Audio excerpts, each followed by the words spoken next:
Bienvenidos a nuestra pasión Fórmula 1, donde cada segundo cuenta.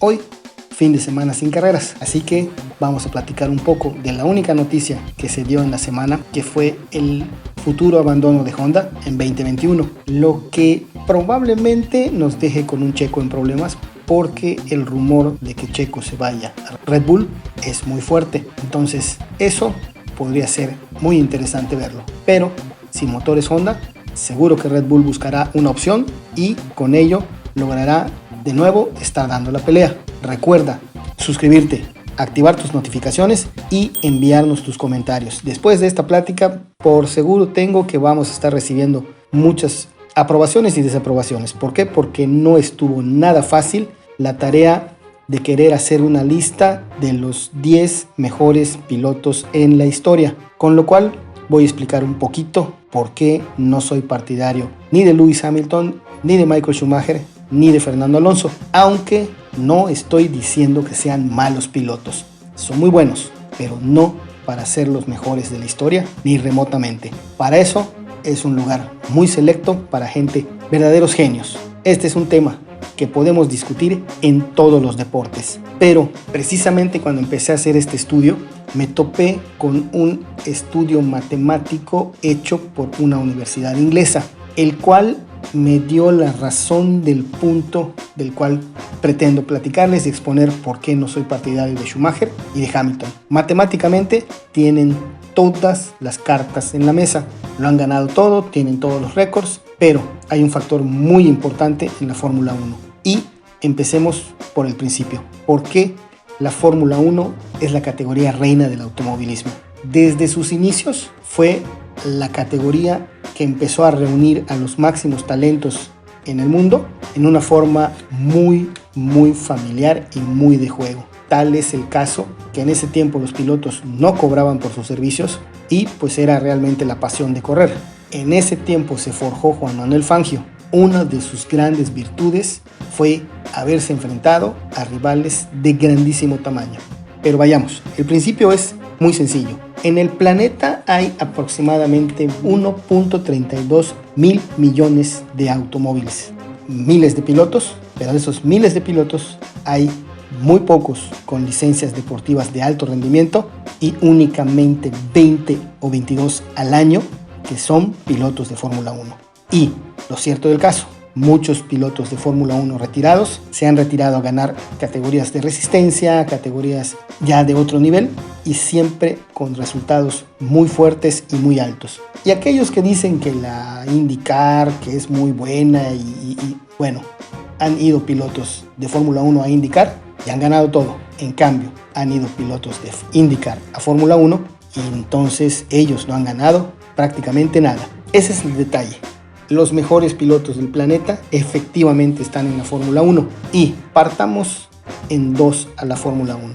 En los tiempos de Fangio, 50s, 60s, el piloto de Fórmula 1 lidiaba con un factor impresionante, la mortandad en ese entonces. En esos 20, 30 años era de 4 o 5 pilotos al año. Por lo mismo, en esos tiempos, muy buenos talentos se perdieron. ¿Por qué? Porque la muerte rondaba, era el copiloto número 1 en todos los autos. Y Fangio lo pasó a vivir. De hecho, un copiloto de él falleció en un accidente manejando él. Él tuvo un accidente muy fuerte. O sea, era otro tiempo, era otra historia. Pero definitivamente Fangio tiene dos cosas que le dan todo el mérito para estar entre los mejores. Primera, ganó en 4 equipos diferentes: Alfa Romeo, Maserati, Mercedes y Ferrari. Y segunda, sí tuvo a su costado enemigos, rivales, compañeros de carreras que tenían muy altos niveles y muy altas cartas de presentación, lo cual dice que él tuvo las manos para ganar con cualquier auto a cualquier piloto. ¿Cuántos pueden decir eso? Y un dato curioso muy importante: 2 pilotos que pensaríamos que estarían entre los primeros en la zona de récords con mayor vueltas rápidas, los que más ausencia tienen son Senna y Fangio. Sí, eran los máximos ganadores y lo ganaban todo, pero no necesariamente en las carreras, eran totalmente rápidos todo el tiempo. siempre tenían un as bajo la manga. Y qué casualidad que esto que les estoy platicando hoy podríamos discutirlo de cualquier deporte, pero como les decía, el estudio que se hizo en Inglaterra lo hizo un matemático, un científico que aplicó matemática pura sin el corazón y el feeling de la parte que yo digo que es el último complemento, el último ingrediente para poder pensar en que sí son comparables los deportistas en cualquier área del deporte o en cualquier otra área. Pero bueno, les explico mi punto.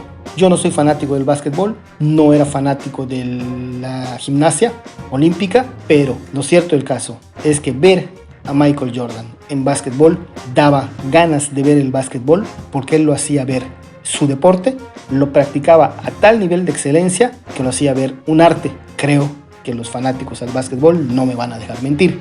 ¿Quién sabía en los 60s, en los 70s de gimnasia olímpica? Hasta que no llegó una niña llamada Nadia Comaneci, que arrasó y avasalló y que hizo de la gimnasia olímpica un arte más que un deporte. En ese momento, aquí en Yucatán salieron 4 o 5 niñas para entrar a campeonatos internacionales y demás que tuvieron muy alto nivel, todas ellas inspiradas por haber visto a Nadia Comaneci. Ese era el arte que esta niña tenía cuando ejecutaba su línea de deporte. Hablamos de Juan Manuel Fangio. 50 años atrás, otro tiempo de Fórmula 1. ¿Por qué les digo otro tiempo? 1, ya lo sabemos, la cantidad de muertes que se daban en los circuitos de Fórmula 1.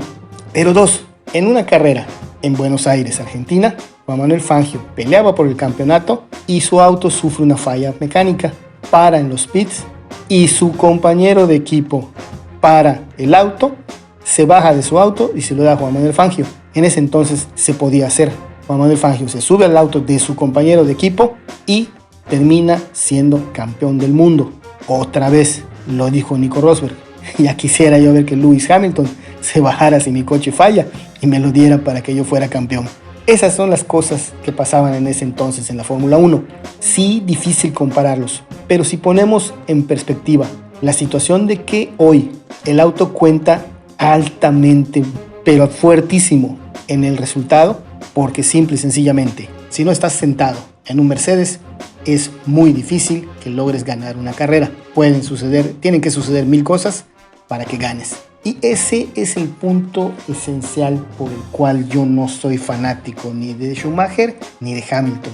Y hoy de Sebastian Vettel tengo ya ciertas dudas de cómo los clasificaría y cómo los ordenaría en cuanto a la capacidad y al talento y a esa magia que tienen o pueden tener cuando corren los autos. Definitivamente Schumacher y Sebastian Vettel es y era unos caballeros en la pista. De Lewis Hamilton me queda clarísimo, hay que verlo cuando esté a las patadas para que veamos que no es tan un caballero en la pista, sino que le pregunten a Alex Albon o que le pregunten hace varios años al propio Fernando Alonso, cuando Hamilton y Alonso estuvieron en un solo equipo en McLaren, un todopoderoso, y por andarse peleando entre ellos, tranquilamente les cedieron el espacio para que con lo justo un punto Kimi Raikkonen les quitara el campeonato. Eso pasaba tiempo atrás, creo que 2006 o 2007, cuando Hamilton entra a la Fórmula 1 y no logra ser campeón porque entre él y Fernando Alonso se andaban rompiendo el alma. Esas son las partes que a mí me van a dejar en duda siempre para ponerlos hasta arriba. No han tenido un compañero de equipo a la altura.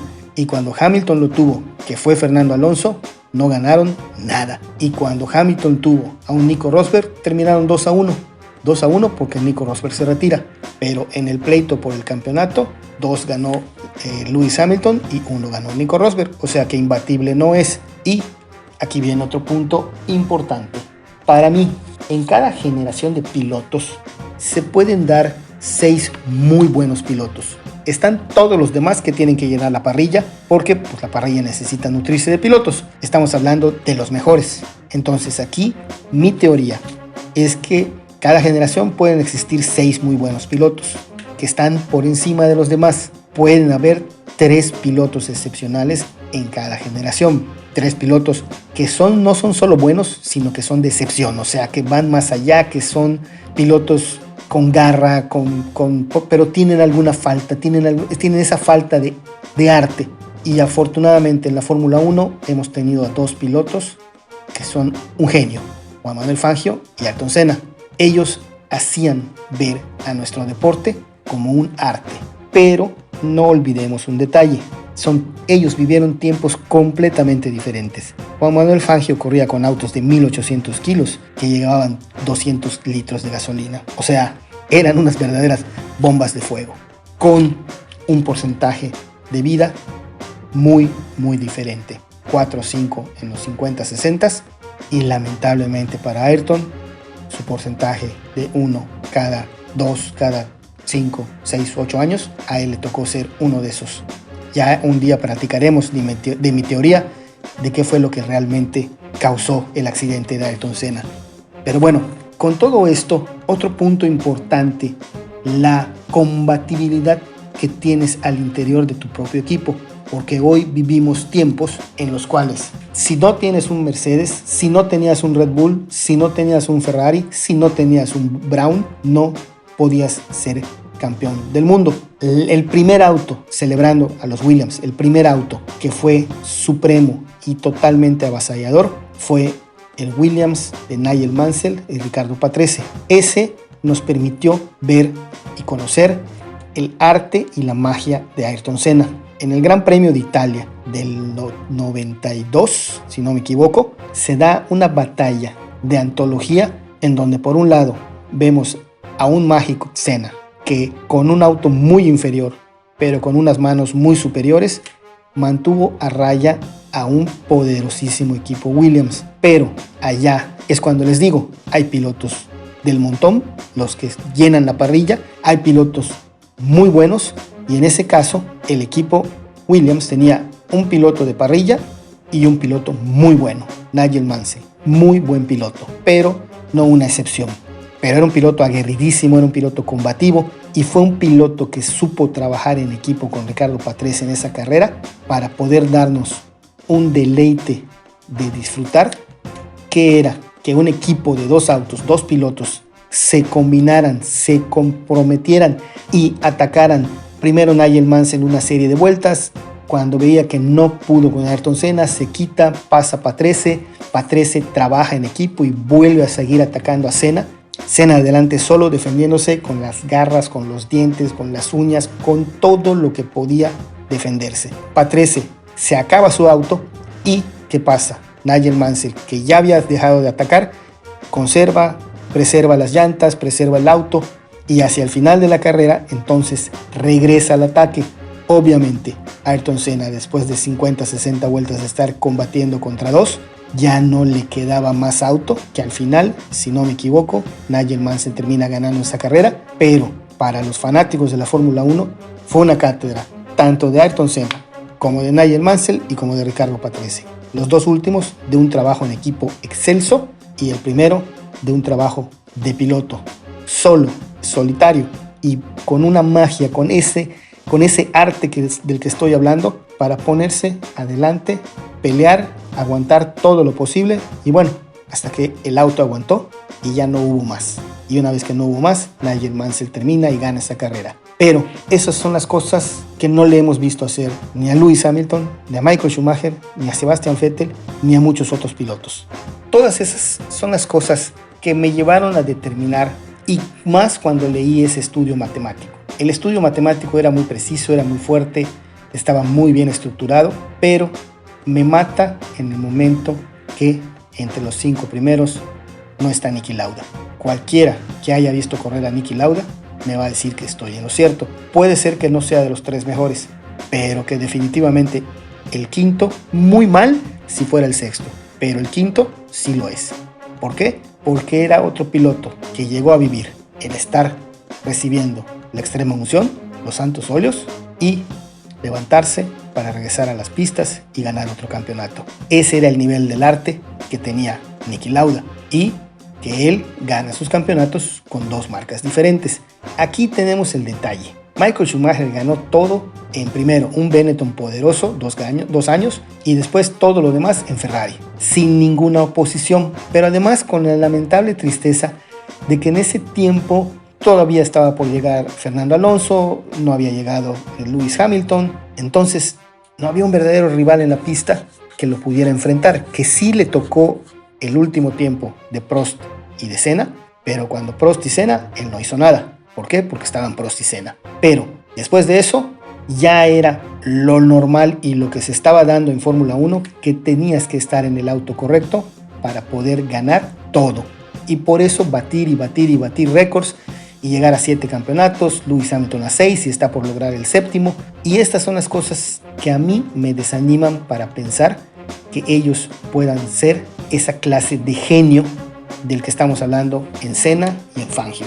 De que sí son excepcionales, sí lo son buenos, son muy buenos, pero tanto como para estar a esa altura, yo tengo mis reservas, no lo creo, insisto, me gustaría ver a un Lewis Hamilton con un Checo Pérez al lado, a ver qué van a hacer, o con un Daniel Ricciardo, o que suban a George Russell de Williams y a ver qué va a hacer Lewis Hamilton contra cualquiera de sus compañeros de equipo. Michael Schumacher siempre tuvo al ser humano como piloto, al piloto como ser humano más valioso de la Fórmula 1, y eso nadie me lo va a dejar mentir. Cuando se retira Felipe Massa, simple y sencillamente toda la Fórmula 1 en el Gran Premio de Brasil lo lloró. Eso es por la persona que era, porque como piloto pues fue el segundo de Schumacher siempre y siempre estuvo a modo para que Schumacher ganara.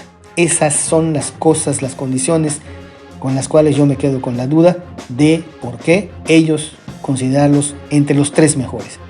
Y bueno, finalmente les voy a dar lo que yo calculo que debe ser la lista de los 10 mejores en la historia, con una mención honorífica para 2 pilotos que perdieron la vida y que nunca podremos platicar más de lo que pudo haber sido si ellos hubieran vivido más tiempo. Y vámonos rápido.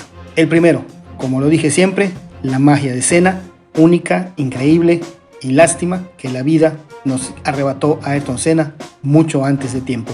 Para mí el mejor, Ayrton Senna en la historia. El segundo, indiscutible, Juan Manuel Fangio, no hay lugar a dudas.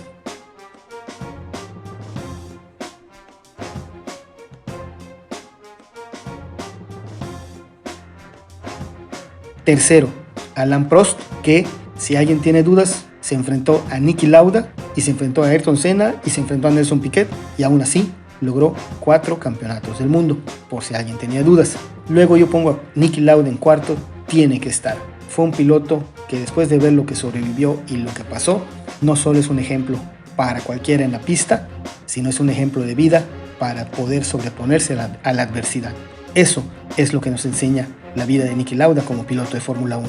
Y para atrás entonces ya tenemos a Jim Clark, el escocés volador, un piloto que en porcentajes estuvo altísimo toda la vida. También otro piloto que viviendo en los tiempos de Fangio, pues no tardó mucho y lamentablemente no pudimos disfrutar de su magia. Y allá entonces, a mi muy personal punto de vista, yo pongo a Sebastian Vettel primero, porque Sebastian Vettel tuvo como compañero de equipo a Daniel Ricciardo y demostró las manos y se puso a las patadas y fue 4 veces campeón. Y después yo pongo a Schumi,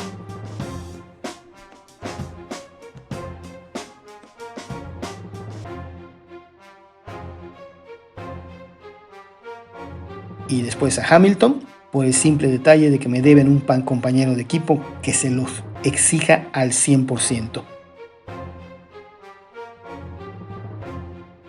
Después está, para mí, Jack Brabham, Nelson Piquet y Jackie Stewart. Todos tricampeones, todos con un talento y unas manos que, bueno, y como les comentaba, una mención honorífica para 2 pilotos, uno que probablemente muchísimos no conozcan, Stefan Belov. ¿Quién fue o qué hizo Stefan Belov? En 1984, cuando el Gran Premio de Montecarlo, en el cual Ayrton Senna estaba cazando 5 segundos por vuelta a Alain Prost, Stefan Belov tenía la gracia de venir cazando a Ayrton Senna. Si pueden creer eso, se los dejo de tarea. Y Gilles Villeneuve, otro con arte. Lástima que el tiempo y la vida no nos haya permitido disfrutar mucho de un Gilles Villeneuve al volante. Y ya como dato curioso para apoyar a nuestro mexicanísimo Checo Pérez, el detalle es este. En 9 años de Fórmula 1, Checo solo 2 años ha estado fuera de los 10 primeros lugares. El primer año de novato en 16º y cuando ya por fin logra subirse a McLaren, es el principio de los peores años de McLaren que hemos visto, y en ese momento es 11avo. De ahí para adelante siempre estuvo entre los 10 primeros. No se merece estar en un auto competitivo. Yo creo que sí. Y si se lo dan, agárrense. Largo fin de semana, más larga el programa. Espero que les guste. Recuerden mandarnos sus comentarios, activen sus notificaciones, suscríbanse. Vamos a estar en contacto y vamos a seguir platicando. Esperemos que este fin de semana que viene Checo nos deleite y nos ponga a gritar como locos. ¡Viva México, cabrones!